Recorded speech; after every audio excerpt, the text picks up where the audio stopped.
When a woman in South Africa opened a rusted tin box hidden under her dead mother's bed, she found something that would change her life forever. Inside that box was an old letter, a few photographs, a newspaper clipping, and a secret her mother had carried in silence for 32 years. The letter said that her biological father was a man named Elon Musk, which meant that Elon Musk, the richest man on the entire planet, the man who owns X, who builds rockets to Mars, whose face is on every screen in every country, was her half-brother. And he had no idea she existed. Her name was Claudette Dlamini. She was a school administrator from Pretoria, South Africa. She wore neat blazers and flat shoes and kept her personal life private. She was not famous. She was not wealthy. She had grown up doing homework by lamplight when the electricity ran out, and wearing shoes half a size too small because new ones cost money her family didn't have.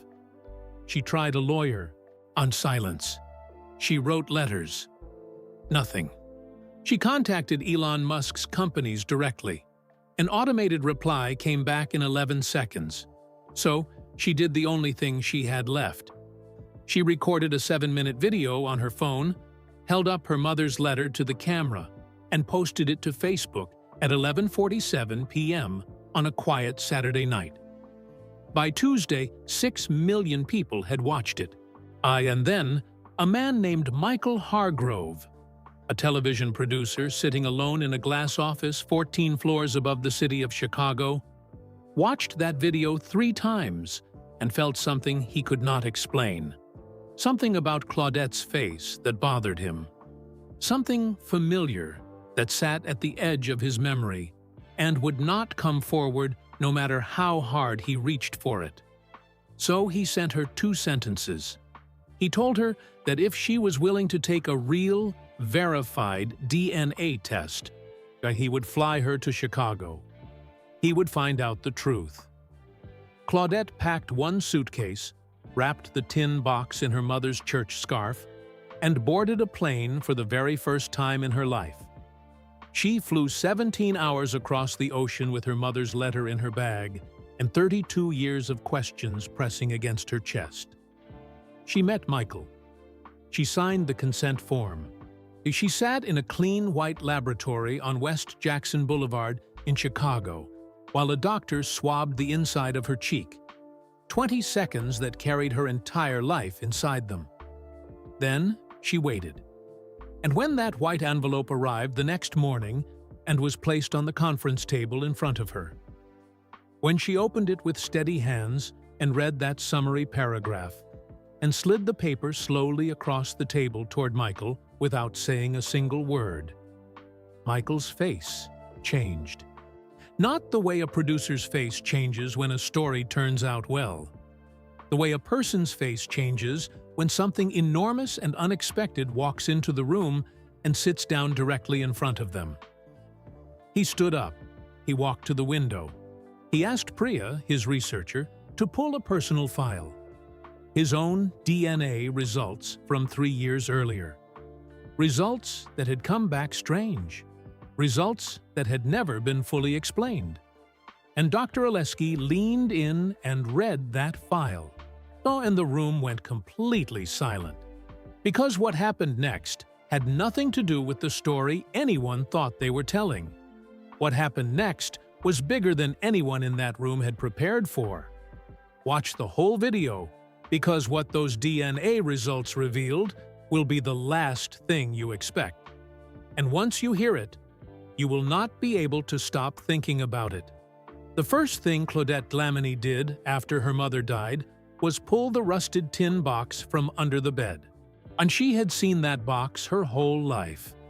It sat in the far corner of their small bedroom in Mamelodi Township, just east of Pretoria, South Africa. The box was about the size of a shoebox. The red paint on it had cracked and faded so much that you could barely tell it had ever been red at all. Rust had eaten the corners. The latch was stiff from years of humidity and time. Her mother, Nomsa, had never let her touch it. Not once in 32 years. Not even when Claudette was small and curious and pulled at everything within reach. Nomsa would just look at her with quiet, tired eyes and say, "That is not for you. Not yet. Not yet." Claudette had stopped asking by the time she was 10. But 3 nights before Nomsa passed, when the hospital ward was dim and the machines beside the bed made their soft, steady sounds, Nomsa had reached out and held Claudette's hand. Her grip was weak. Her fingers felt like dry leaves. "Just when I am gone," she whispered, "open the box. Then you will know the truth about who you are." Nomsa Dlamini died on March 14, 2023, at Steve Biko Academic Hospital in Pretoria. She was 61 years old. The death certificate said kidney failure. But Claudette believed her mother had simply run out of things to hold on to.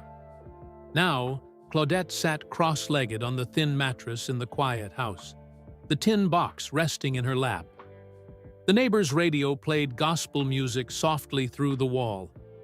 A late afternoon sunlight pushed through the thin curtains and painted the floor orange. Her hands would not stop shaking. She pressed her thumbs against the latch. It fought her. Then it gave.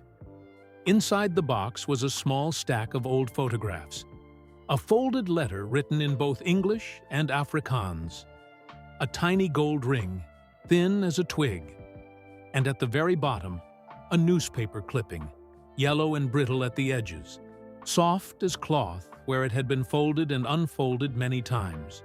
And the clipping was from a South African business magazine dated 1995. The headline read, "Elon Musk, the father of South Africa's most talked-about son." Claudette studied the photograph beside the headline. A tall man, sharp eyes, a strong, wide jaw. She lowered the clipping slowly. She looked at herself in the cracked mirror on the wall across the room. Sharp eyes, wide jaw. Her throat tightened. She picked up the folded letter with both hands and opened it carefully, as if it might break. And her mother's handwriting moved across the page in slow, careful lines. The handwriting of someone who had chosen every single word on purpose. "My dearest Claudette, I was 28 years old. He was a man with a big car and money and promises he never kept. His name was Elon Musk. You are his daughter. That makes Elon Musk your brother. I am sorry I kept this from you for so long. I was afraid. Please forgive me." Claudette read the letter once. Then she read it again. Then a third time, slower, making sure she had not misunderstood a single word. She set it down on the mattress beside her. Outside, the gospel music kept playing. A child laughed somewhere down the street. A taxi honked twice on the main road. The world outside carried on the way the world always does. Completely unaware that inside a small house in Mamelodi Township, a woman had just found out she was the half-sister of the richest man on earth. Claudette did not cry. She did not scream or stand up or reach for her phone. She simply sat very still in the orange light of the Pretoria afternoon, her mother's letter in her lap, and 32 years of questions suddenly pressing against the inside of her chest all at once. And she thought about one thing only. He doesn't know I exist. That thought stayed with Claudette for 3 weeks. It followed her to work in the morning, when she unlocked the gates of Leerskool Roy Hoeskral, a primary school just outside Pretoria, where she worked as a school administrator. It followed her through filing and phone calls and parent meetings. It sat beside her at the kitchen table every night while she ate alone, and the house felt quieter than it ever had before. She was not the kind of woman who put her life on the internet. She wore neat blazers and flat shoes. She kept her hair pinned back. She spoke carefully and listened more than she talked. She did not have TikTok, and she barely used Facebook except to wish people happy birthday and share pictures of her mother's garden on Heritage Day. But she had tried everything else first. She had contacted a lawyer in Pretoria who told her that DNA claims without the other party's cooperation were expensive, slow, and very difficult to prove. She had written a formal letter to the last known address of Elon Musk in Pretoria and received nothing back. Not even a polite rejection. Just silence. She had found a general contact form on the SpaceX website and typed out 3 careful paragraphs explaining who she was and what she had found. An automated reply came back in 11 seconds. 11 seconds. She had stared at that automated email for a long time. So on a Saturday night in late April 2023, she sat down at her small kitchen table with a bowl of pap going cold beside her laptop, and she picked up her phone. She pressed record. She did not rehearse. She did not write notes. And she just spoke the way her mother had written. Slowly, honestly, choosing every word on purpose. She showed the letter. She showed the photographs. She showed the newspaper clipping. She did not cry. She did not raise her voice. My name is Claudette Dlamini. I am 32 years old. I was born in Pretoria, South Africa. According to a letter left to me by my late mother, my biological father is Elon Musk, which would make Elon Musk my half-brother. I am not asking for money. I am not asking for fame. I am asking for the truth. 7 minutes and 14 seconds. She posted it to Facebook at 11:47 p.m. and put her phone face down on the table. She finished her pap. She washed her bowl. She went to bed. By morning, the video had been shared 14,000 times. By Tuesday, 6 million people had watched Claudette Dlamini's quiet, steady face tell the world the most private thing she had ever owned. News outlets in Johannesburg, London, and New York had picked it up. Comment sections exploded with strangers calling her a liar, calling her brave, calling her foolish, calling her a hero. Radio stations debated her story during morning drives. A Twitter, now called X, the platform Elon Musk himself owned, thread about her video ran to over 40,000 replies. She read very little of it. But one message she did read. It arrived in her Facebook inbox on a Wednesday morning while she was sitting at her desk at the school, pretending to do paperwork. It was from a man named Michael Hargrove. His profile said he was a senior television producer based in Chicago, Illinois, United States of America. His message was 2 sentences.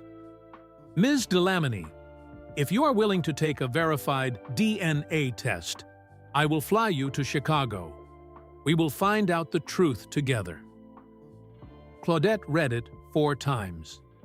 She looked out the window at the school's small, dusty courtyard where children were running during break, their voices bright and careless in the warm Pretoria morning.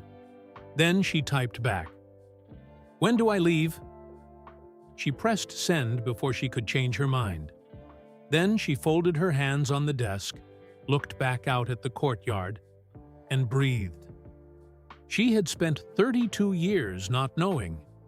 Whatever Chicago held for her, good news or bad news or something she had no word for yet, at least it would be an answer. And an answer, even a painful one, and was better than the silence that had lived under her mother's bed in a rusted tin box for as long as she could remember. Michael Hargrove had worked in television for 19 years. He had sat across from people in green rooms and green chairs and beige conference rooms in 3 different countries. He had produced paternity episodes and inheritance disputes and long-lost family reunions that made studio audiences cry on cue. He had watched people perform grief so convincingly that even he, not a man trained to spot the seams, had been fooled once or twice. He was not a cruel man, but he was a careful one. He sat in his glass-walled office on the 14th floor of a production building on North Michigan Avenue in Chicago and watched Claudette Dlamini's video for the third time. Outside his window, Lake Michigan sat flat and iron gray in the April cold. The city was still pulling its coat on after a long, stubborn winter. He paused the video on her face. Oh, she did not look like someone performing grief. She looked like someone who had spent a long time deciding to be calm, because falling apart in public was not something she was willing to do. He respected that, but respect was not the same as belief. He pulled up his research notes. His team had spent 48 hours compiling everything publicly available about Elon Musk. Born September 28, 1946, in Pretoria, South Africa. Engineer, property developer, entrepreneur, father of several acknowledged children. Elon, born June 28, 1971. Then Kimball and Tosca. 2 marriages, a complicated public record. Michael read further. In 2018, Elon Musk had confirmed to the South African press that he had fathered a child named Elliot Rush with Jana Bezuidenhout, a woman who had once been his stepdaughter. The story had traveled around the world in hours. People had been shocked. Errol had not seemed particularly troubled. He had told a reporter plainly that reproduction was simply what human beings were on Earth to do. Michael set down his pen.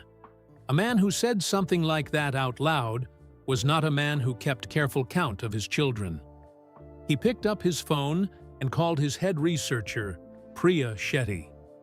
Pull everything on Elon Musk from 1989 to 1992, he said. Business travel records, contracts, company filings, anything that puts him in or near Mamelody Township east of Pretoria during that window. You believe her? Priya asked. I don't believe or disbelieve her yet, Michael said. That is not my job. My job is to find what is true. He paused.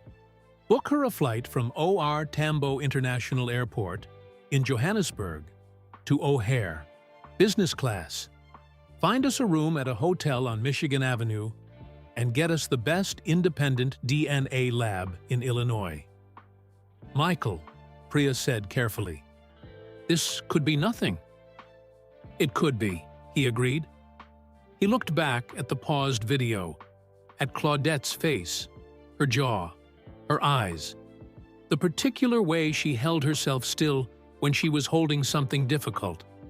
Something about her features had been bothering him since the first time he watched the video. A faint, nagging feeling he could not name and did not want to examine too closely. It like a word sitting right at the edge of memory that will not come forward no matter how hard you reach for it. He closed the laptop. Book the flight, he said. And Priya, pull my personal file too. The Ancestry DNA results from the documentary we did in 2020. I want them on my desk before she lands.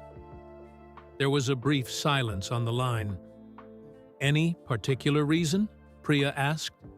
Michael looked out at the gray lake. No, he said. Just a feeling. He hung up, and he sat alone in his glass office while Chicago moved below him, loud and indifferent, the way big cities always are when something small and important is quietly beginning. Claudette had never been on an airplane before. That fact embarrassed her in a way she could not fully explain, so she did not mention it to Michael's assistant when the woman called to confirm her travel arrangements.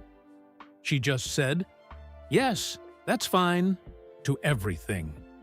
The business class seat, the hotel booking, and the daily allowance for food. She wrote the details down in a small notebook with a blue pen and read them back 3 times to make sure she had them right.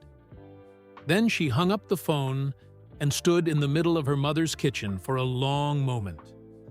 Chicago. She had never said that word in relation to herself before. She packed 1 medium suitcase. She ironed her best navy blazer twice because the first time she pressed too hard and left a faint shine on the left shoulder. She polished her black flat shoes. She folded everything with the kind of care that people use when they want the outside to look more settled than the inside feels. The tin box she placed in her carry-on bag, wrapped in one of her mother's old church scarves. A green and gold one Nomsa had worn every first Sunday of the month. Claudette was not willing to let the box travel in the hold of the plane. She was not willing to let it out of her reach at all. The night before she left, she sat on the edge of her mother's bed and looked slowly around the house. It was a small house, 2 bedrooms, a kitchen with a window that faced the neighbor's fence, a bathroom that needed new tiles along the bottom of the wall. Her mother had cleaned office buildings and private homes for 20 years to pay the rent on this place.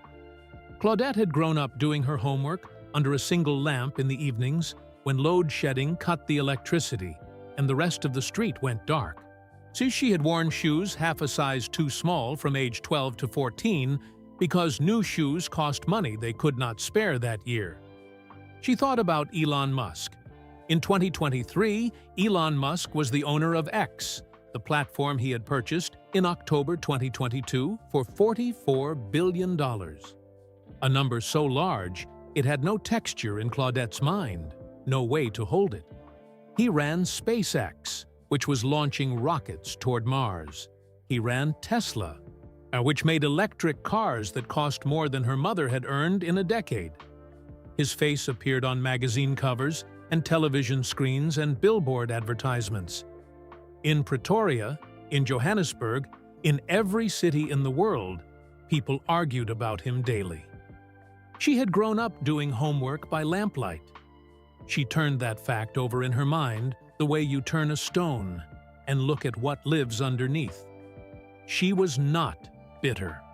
She had made a decision long ago that bitterness was too heavy to carry when you already had enough weight.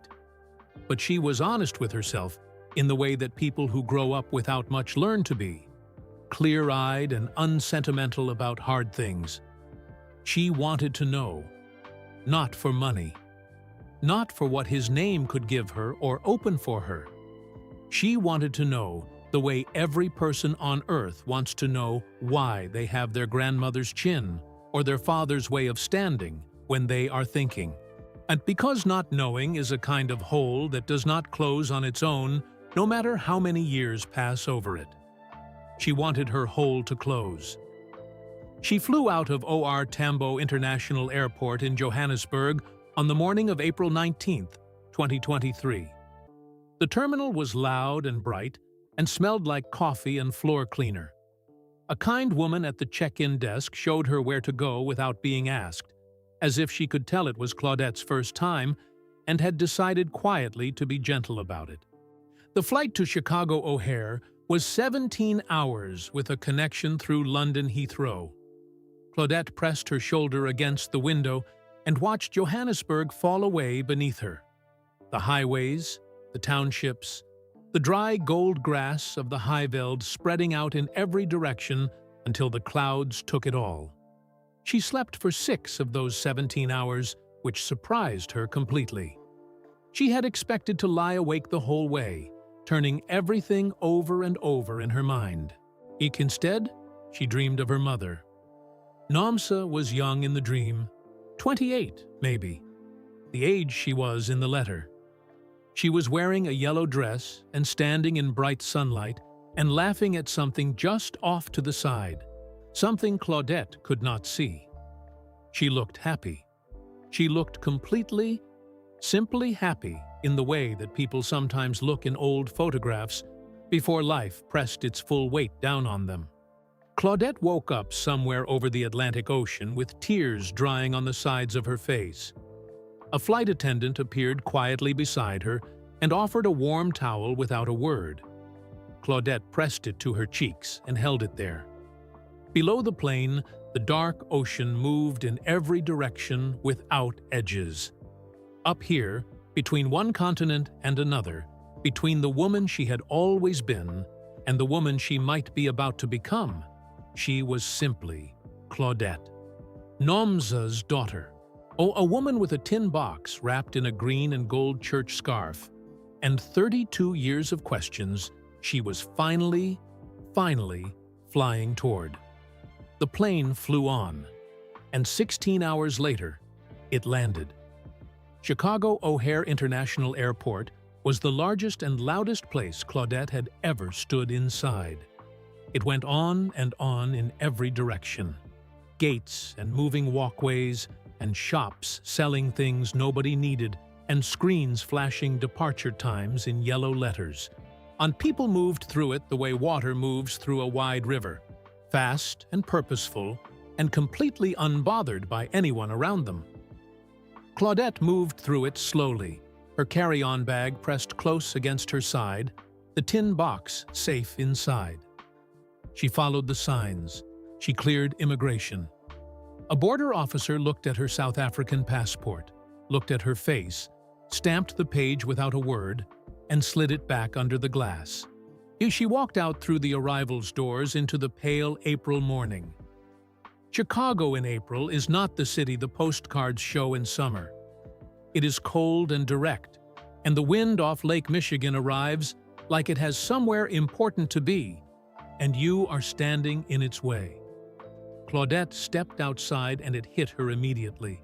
Sharp and clean, and nothing like the dry warmth of Pretoria she had left behind less than a day ago. She pulled her blazer tighter. A driver in a black car stood at the curb holding a small white sign with her name printed on it in neat capitals. Claudette Dlamini. She had never had someone hold a sign for her before. It made her stand up slightly straighter without meaning to. The drive into the city took 40 minutes. Claudette sat in the back seat and watched Chicago come toward her through the window.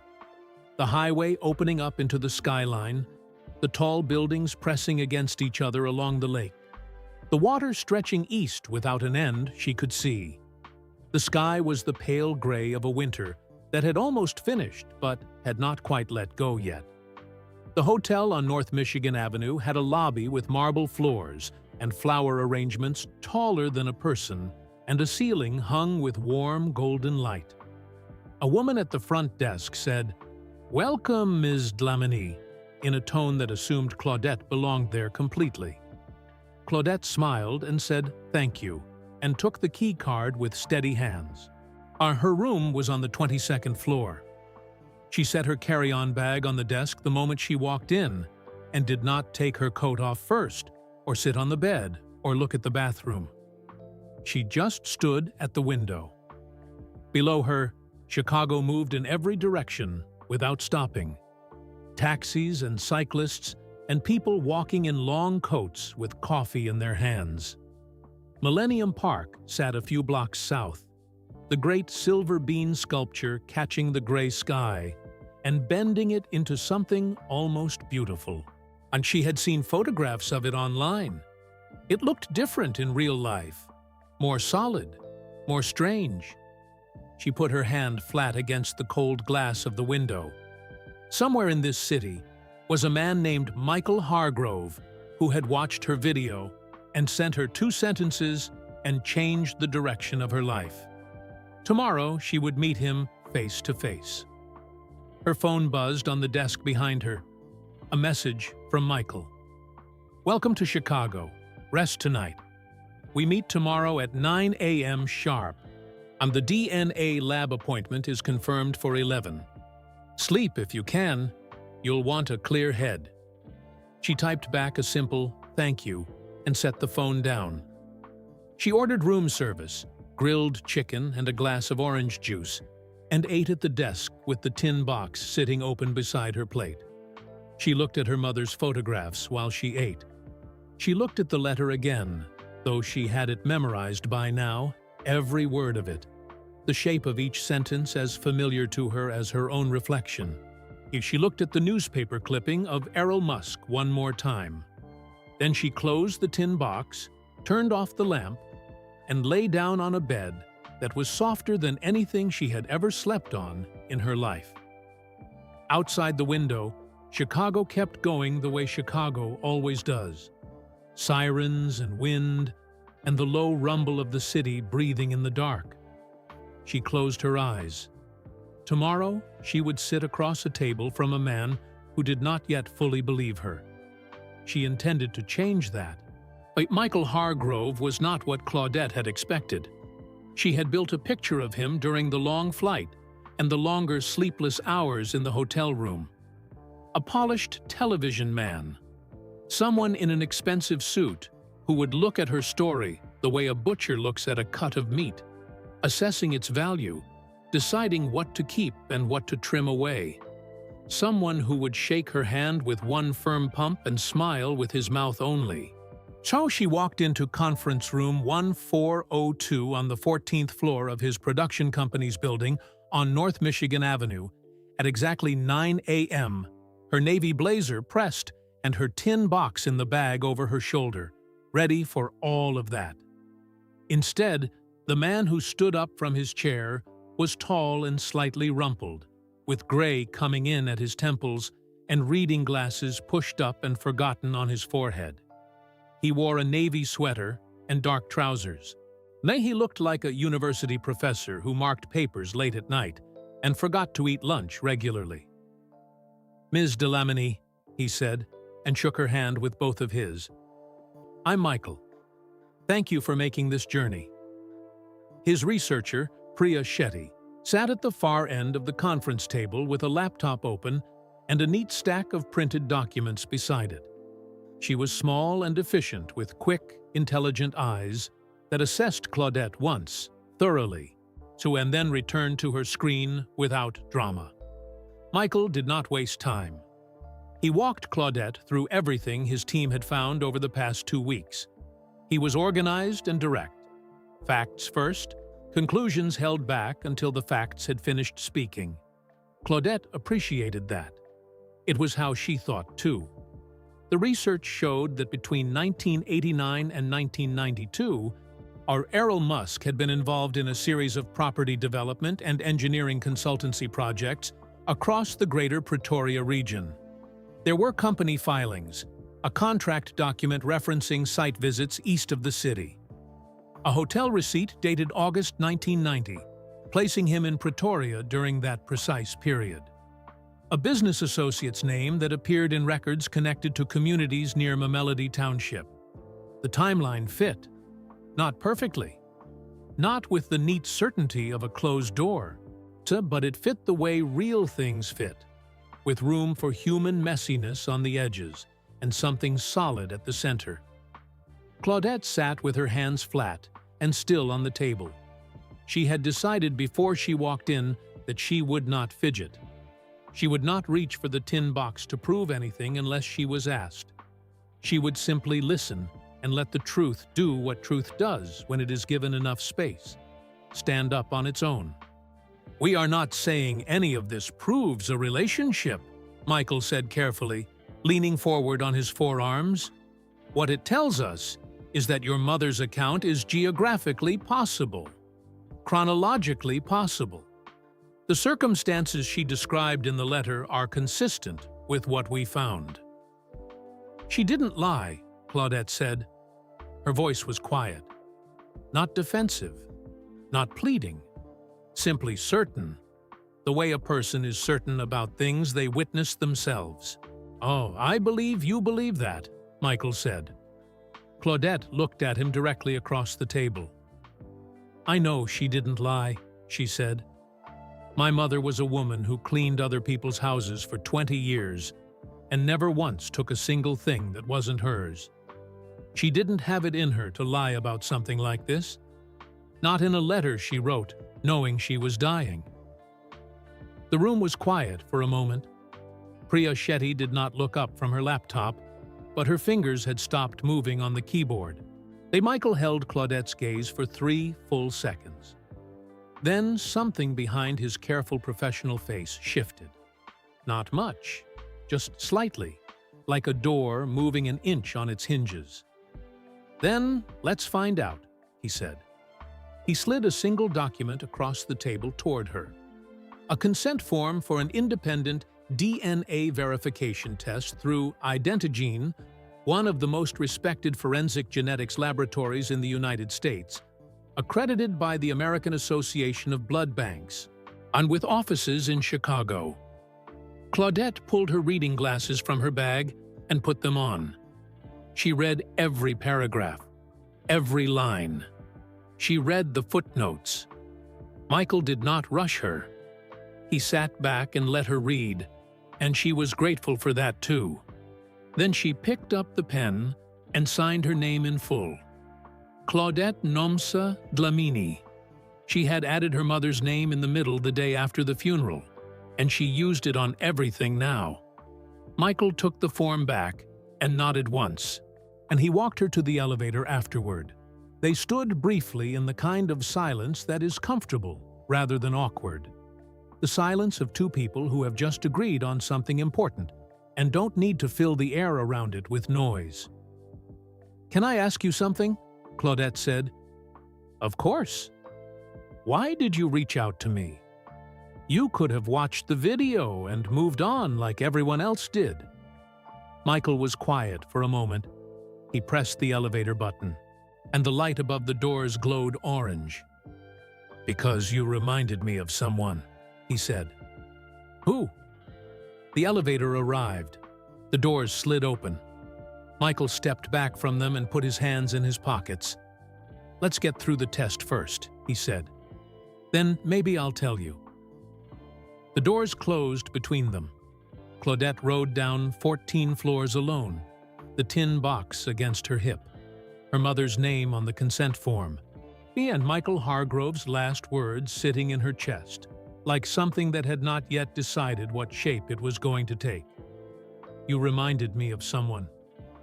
She turned those words over in the black car on the way to the lab. She turned them over while she watched Chicago move past the window. The wide streets, the stone buildings, the people on the sidewalks moving fast with their shoulders up against the cold. She could not make the words fit anything sensible. Michael Hargrove was American, but he was from Chicago. He had a career and an office and a life that had nothing to do with a small house in Mamelodi Township or a rusted tin box or a woman who cleaned offices to pay the rent. What could she possibly remind him of? She let it go. She was good at letting things sit unanswered when pushing them produced nothing. She had learned that in 32 years of living with the biggest unanswered question of all. The Identigene laboratory on West Jackson Boulevard looked exactly like what it was: professional, quiet, and completely without drama. A low building, a glass door, a small bronze plaque beside the entrance that listed its accreditations in modest lettering. Inside, it smelled of nothing at all, which Claudette found oddly reassuring. It was a place where feelings were not the point. Facts were the point. She could work with that. Dr. Sandra Oleski met them in the reception area. She was a woman in her late 40s with silver-streaked hair pulled back neatly, and the calm, unhurried manner of someone who had done precise and important work for so long that urgency no longer lived in her body. She shook both their hands. She thanked Claudette for coming in. She did not treat her like a curiosity or a television story. She treated her like a patient, which was exactly the right thing to do. She walked them into a clean room with white walls and a single examination chair and explained the process in plain, careful language. The test would compare Claudette's DNA against a genetic reference profile. Michael's team had worked through proper legal channels over the previous 2 weeks to obtain a verified ancestral DNA sample connected to the Musk family line, a process that had required documentation, consent protocols, and the kind of quiet, to careful negotiation that never appears on screen but makes everything else possible. The comparison will look for shared genetic markers consistent with a paternal half-sibling relationship, Dr. Oleski explained. If the relationship exists, the markers will show it clearly. Genetic science at this level does not leave much room for ambiguity. "And if there is no relationship?" Claudette asked. That will be equally clear, Dr. Oleski said. Not unkindly, just honestly. Claudette nodded. That was all she needed to hear. Dr. Oleski snapped on a pair of thin gloves. She picked up a sterile swab still sealed in its packaging, opened it cleanly, and leaned forward. "Open slightly, please," she said. Claudette opened her mouth. The swab moved along the inside of her left cheek. Once, twice, 20 seconds at the most. Then it was done. Dr. Oleski sealed the sample in a labeled container with the focused efficiency of someone for whom this moment was routine. For Claudette, it was the furthest possible thing from routine. That small sealed tube held 32 years inside it. It held her mother's letter, and the newspaper clipping, and the gold ring, and every night Claudette had lain awake in the house in Mamelody, wondering what the other half of herself looked like. "Standard processing is 48 to 72 hours, Dr. Oleski said, setting the container carefully in a tray. We have arranged expedited processing," Michael said, from the chair beside the door. 24 hours? Dr. Oleski nodded without surprise. She had been asked for that before. Outside on West Jackson Boulevard, the black car was waiting. Claudette and Michael rode back toward Michigan Avenue without speaking for a long time. The city moved past, ordinary and enormous, and completely indifferent. "What if it comes back negative?" Claudette said finally. Her voice was even. So she had prepared the question in advance. Michael looked at her steadily. "Then you have the truth," he said. "Isn't that what you came for?" "Yes," she said. She turned back to the window. 24 hours. It sounded short when you said it out loud. It sounded like nothing at all. A single rotation of the Earth. A thing that happened every day without anyone noticing or asking permission. But that night in the hotel room on the 22nd floor, your 24 hours felt like a country Claudette had to cross on foot with no map and no company. She could not sleep. She sat at the desk with the tin box open in front of her and went through her mother's photographs one by one, the way she had done 100 times since the night she first opened the box in Pretoria. She had memorized them by now. The angles. The colors faded to soft browns and yellows. The particular way her mother held herself in each one, straight-backed and careful, as if she always knew a camera was watching even when she had forgotten. But tonight, one photograph stopped her in a way it had not before. She held it closer to the desk lamp. It was the photograph she always came back to. Nomsa, young and bright-eyed, standing in front of a large silver car that was clearly not hers. She was laughing, her head turned slightly to one side, her whole face open with it. A man's arm rested around her shoulders from the right side of the frame, and his face was cut off. Whoever had taken the picture had been careless with the edges, or perhaps not careless at all. Perhaps the framing had been deliberate. Perhaps someone had wanted the man's face removed from the record even while the moment itself survived. Claudette had always focused on her mother's face in this photograph.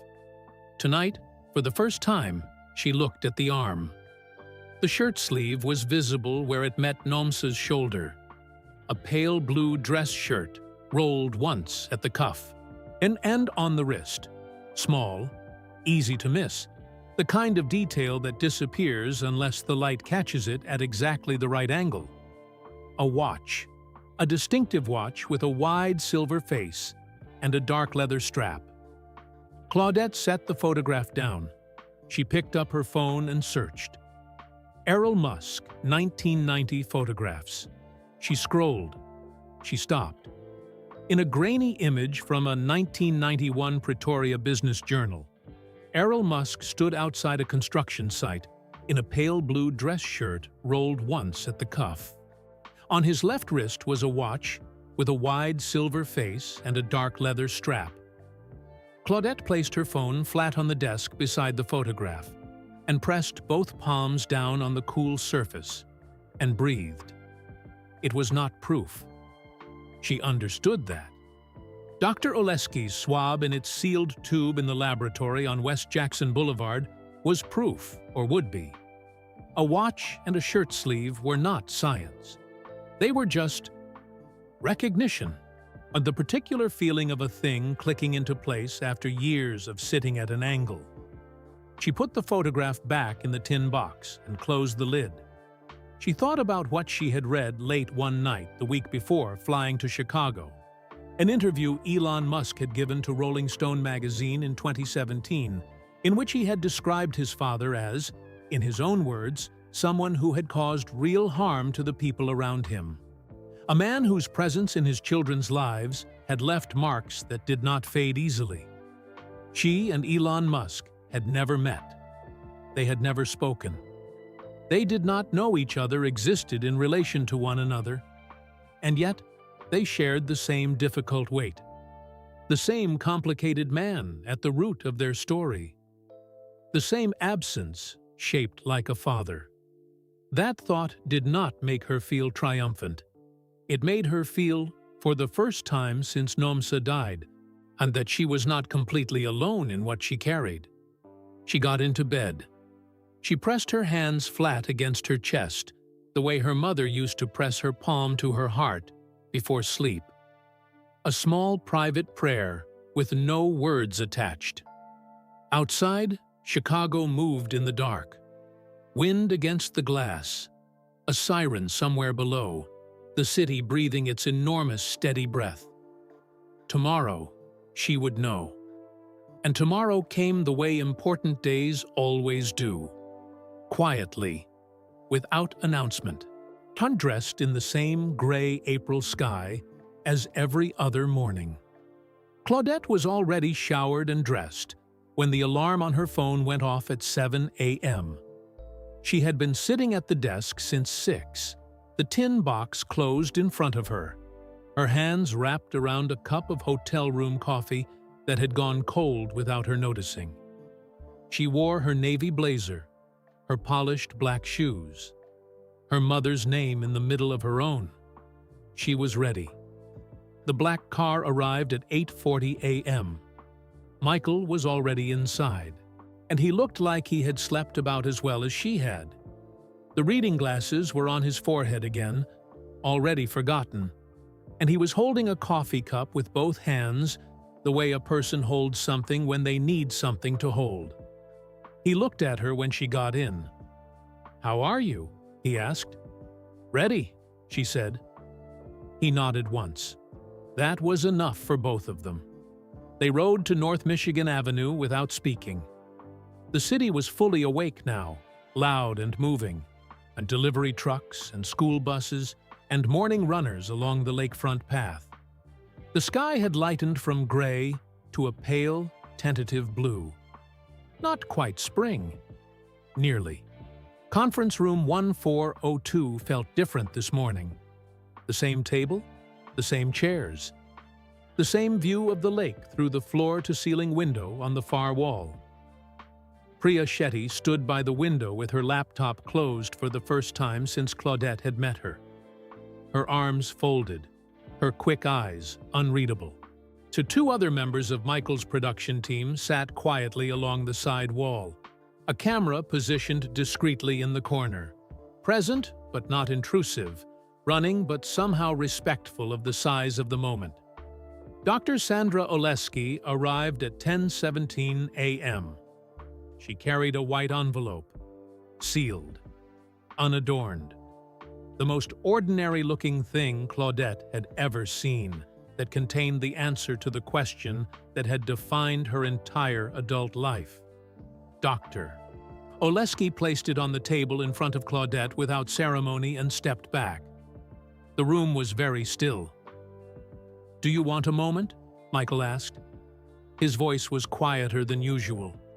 The producer's careful control was there, but thinner than normal, like paint applied in a single coat over something that wanted to show through.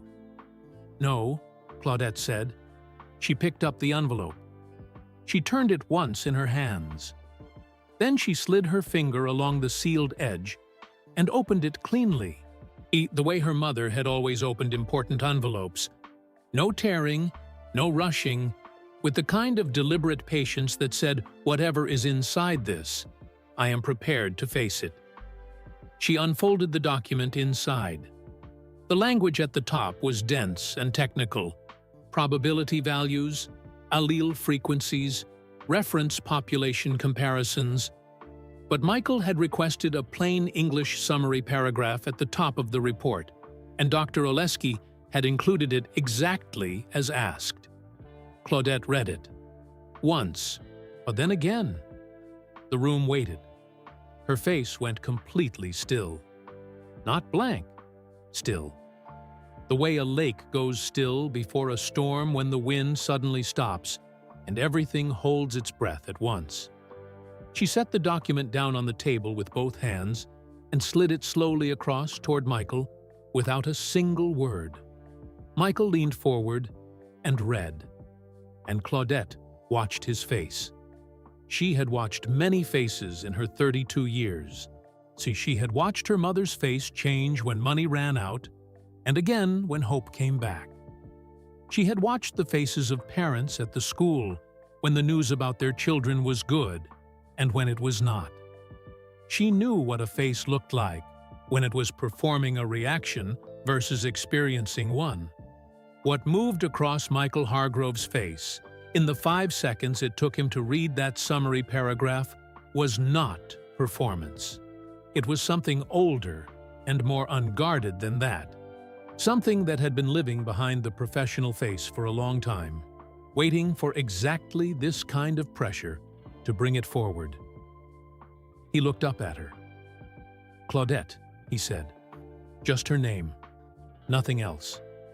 But the way he said it, careful and full at the same time, like a person carrying a full glass across a room, told her everything before Dr. Oleski spoke. The results confirm a shared DNA profile consistent with a paternal half-sibling relationship, Dr. Oleski said, and her voice was steady and clear and kind in its steadiness. The probability is 99.98%. Ms. Delamini and the reference genetic profile share one biological parent. The room held its breath. Claudette pressed her lips together. She was not going to cry. She had decided that before she ever boarded the plane in Johannesburg, and she held to it now with everything she had. "So it's true," she said. Her voice did not shake. "It's true," Dr. Oleski confirmed. Claudette sat with that for a moment. The thing she had carried from a rusted tin box across 17 hours of ocean and a city that didn't know her name had just been confirmed in a room on the 14th floor of a building in Chicago, Illinois, by a woman with silver-streaked hair and a sealed white envelope. Her mother had not lied. She was the half-sister of Elon Musk. She pressed her hands flat on the table, the way she had pressed them flat on the desk in the hotel room. And she breathed. But then she let the truth settle into her body, the way water settles into dry ground. Slowly, finding every crack, filling what had been empty for a very long time. Michael stood up. He walked to the window and stood there with his back to the room and his hands deep in his pockets, looking out at the lake. His shoulders were not quite straight. Something in the line of them had changed. Priya Shetty watched him from across the room, and her arms were still folded, but her expression had shifted from unreadable to something that looked almost like worry. "Michael," she said carefully, "are you all right?" He did not answer right away. The lake sat flat and silver beyond the glass. A cargo ship moved slowly along the far horizon. Somewhere below on Michigan Avenue, a horn sounded and was gone. Then Michael turned around. His reading glasses were still on his forehead, forgotten as always. But his face was different now. pale in a way that had nothing to do with the gray morning light coming through the window. The producer's composure, 19 years of careful, practiced composure, had come apart at the edges in a way he was either unable or unwilling to stop. "Priya," he said. His voice was controlled, but only just. "Pull up my personal file, the one from the Ancestry documentary we filmed in 2020. The DNA results that came back. Unusual. The ones we never fully explained on screen." Priya frowned. Her arms dropped to her sides. "Michael, why would you need—" "Please," he said. One word. But the weight behind it was enough to move everyone in the room. Priya opened her laptop. She found the file. She turned the screen so Dr. Oleski could see it clearly. Dr. Oleski leaned in. She read. Her professional calm, the calm of a woman who had delivered thousands of results without flinching, flickered. Just once. Just for a second. But Claudette saw it. "Mr. Hargrove," Dr. Oleski said slowly, choosing each word with the care of someone walking on uncertain ground. "Where were you born?" "Chicago," Michael said. "I was adopted as an infant. I have always known that. My biological father was never identified on any record." The room held its breath again. A different breath this time. Larger. Stranger. "What year were you born?" Dr. Oleski asked. 1989, Michael said. "October." Claudette looked at Michael Hargrove. She looked at him the way she had been too overwhelmed by her own story to look at him properly before. Without the filter of nerves or gratitude, or the business of what they were both there to do. She looked at his jaw. She looked at his eyes. She looked at the particular way he held his mouth when he was holding something difficult inside it. She had seen that jaw before. Those eyes. That mouth. She had seen them in a newspaper clipping from 1995 at the bottom of a rusted tin box. And she had seen them in her own mirror in a small house in Mamelodi Township on the day her mother died. She stood up from her chair slowly, both hands still on the table. "Michael," she said. Her voice had dropped to just above a whisper. "My mother's letter. She wrote that Elon Musk came to Pretoria with promises he never kept." She paused, swallowed. But she also said, "At the very end, in the last line, I almost didn't read carefully enough. She said she knew she was not the only one, and that there were others he had left behind in other places, other cities, other countries." She stopped. The silence in the room was the most complete silence she had ever stood inside. Dr. Oleski set her pen down on the table very quietly and very deliberately. "Mr. Hargrove," she said, "I think we need to run another test." Michael Hargrove, senior television producer, 19 years in the business, a man who had built his entire career on finding other people's truths, stood completely still in the middle of conference room 1402. He had flown Claudette Dlamini to Chicago to find her story. He had not once, in all of it, considered that he might be standing inside his own. He looked at Claudette across the table. She looked back at him. Two strangers from opposite ends of the earth. One from a township east of Pretoria, where the electricity cut out and the gospel music came through the wall. One from Chicago, adopted and unexplained, with a file from 2020 that had never been fully resolved and a feeling he had carried since the first time he watched her video. A feeling he had pushed away because it made no sense and because he was a careful man who did not trust feelings over facts. But facts had just walked into the room and sat down. And the feeling had been right all along.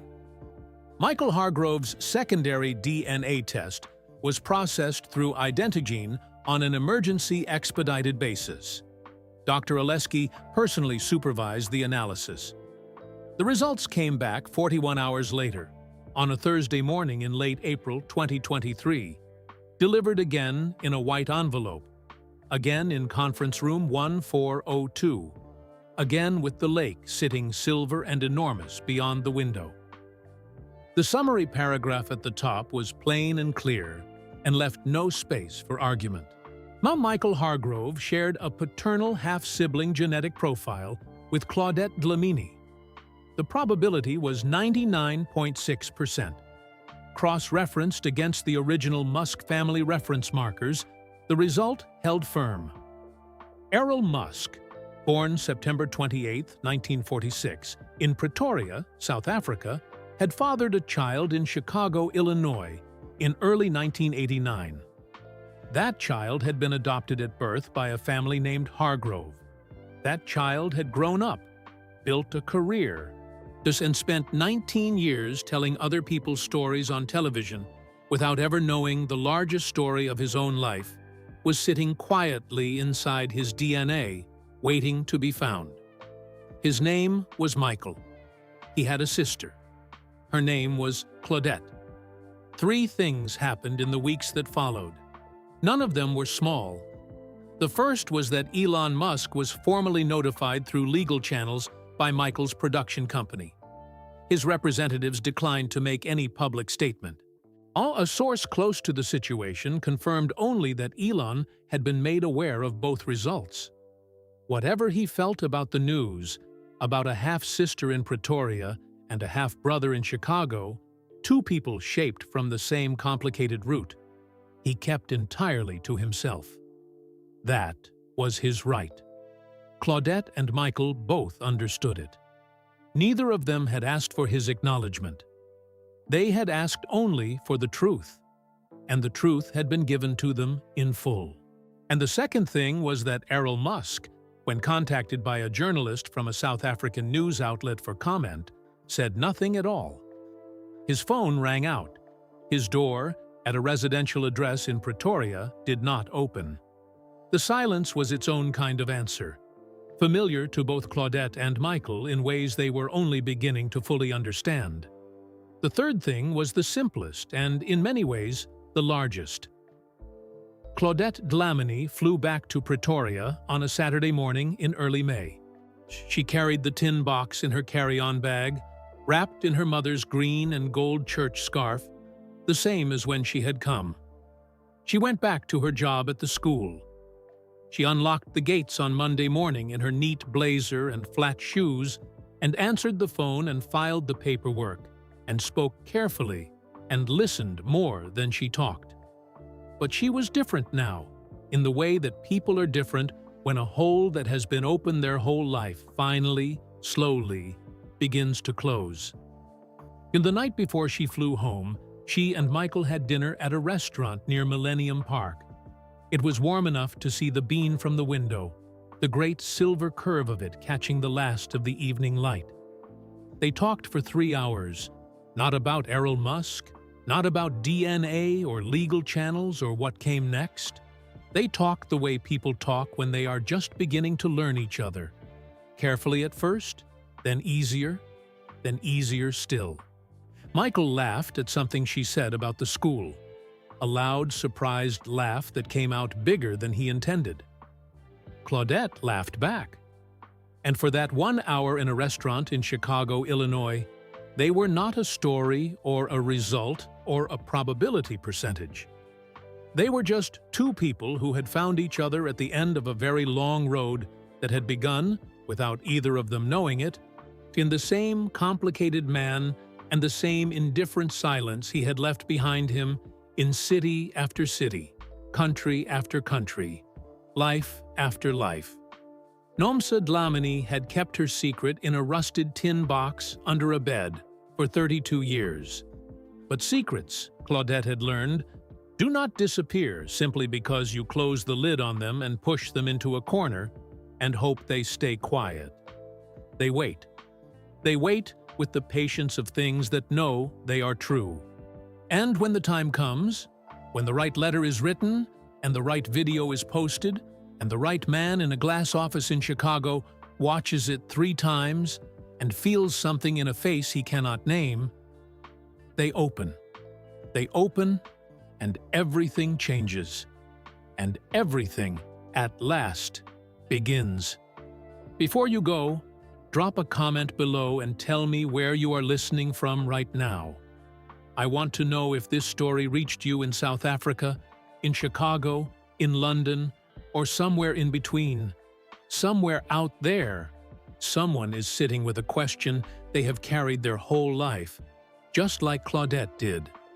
And maybe this story reminded you that the truth, no matter how long it waits, always finds its way into the light. If this story moved you, if it made you feel something real, please take 1 second and hit that like button right now.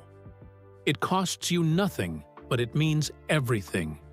Because every like helps this story reach someone who needs to hear it today.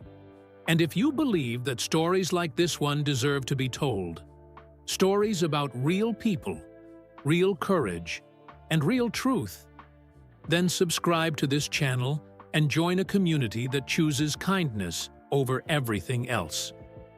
We find the stories that matter, and we bring them to you with the care and respect they deserve. Now, click on the video appearing on your screen right now, because the next story is already waiting for you, and I promise you do not want to miss it.